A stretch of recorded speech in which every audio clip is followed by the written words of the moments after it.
fixed and growth mindsets. These terms come from Carol S. Dweck in her book called Mindset, and she differentiates between these two ways of looking at learning.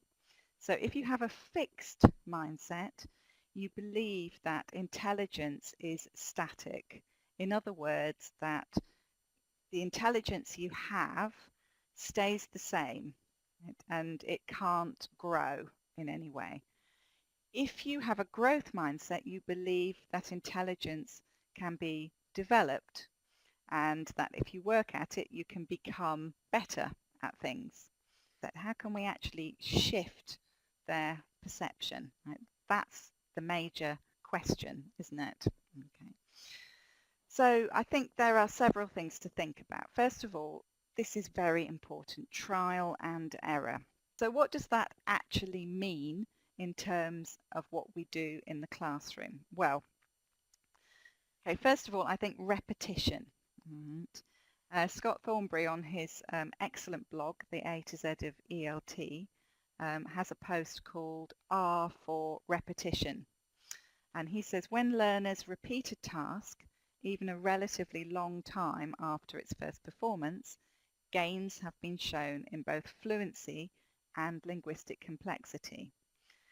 So repetition is actually something that's really important in learning.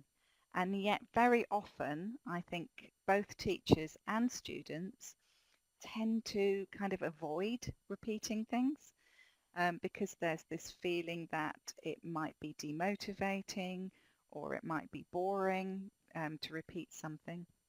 And I'd like you to really think about that assumption because I believe that so long as you change some aspects of the task, so for example, if students have been talking to a partner, you might give them a new partner to talk to about the same thing.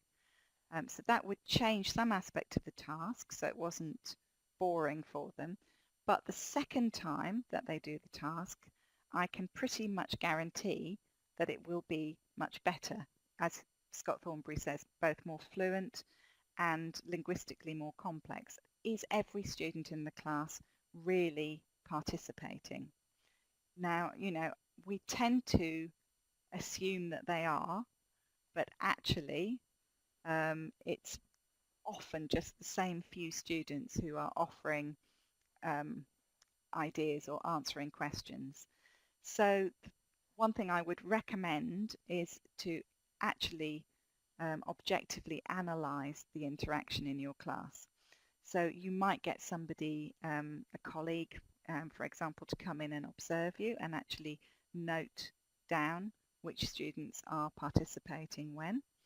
Or you might have the class videoed, or you might simply just record the class on your phone just for your own personal analysis. It really is worth doing it.